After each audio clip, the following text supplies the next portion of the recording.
AGD Systems, we sell predominantly in the UK, but also internationally. And the interest from a lot of people is not only in active travel, but in multi-lane intersection control monitoring.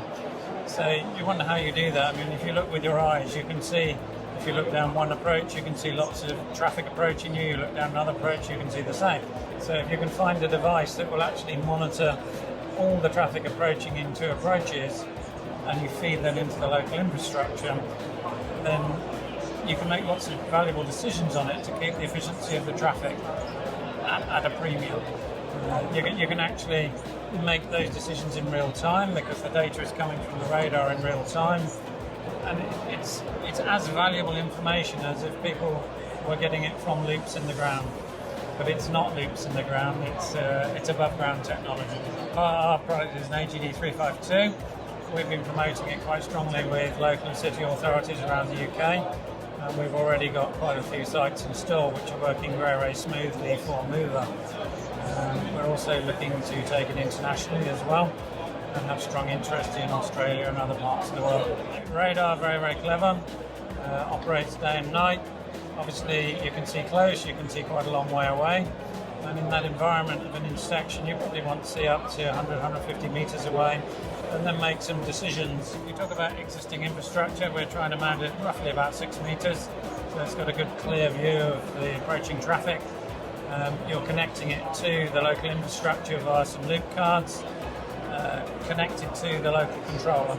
So instead of digging up the road and putting in loads of loops, it's just this one small, neat device that you just mount it up at 6 metres, calibrate it, and you're there, you're done. That's right, almost like magic. Yeah.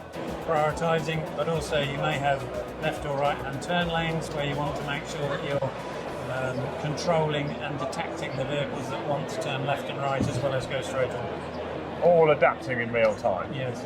We have information from talking to mover specialists that the information they're seeing from the radar cannot be distinguished from the prior information from the loops.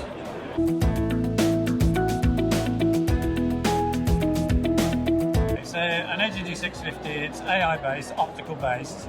So if you think of a detector that's learning what it's seeing in front of it and can quite easily identify whether something is a two-wheel bicycle or a two-wheel scooter or an HGV or a bus, it has capability to distinguish and allow customers to use it for different things.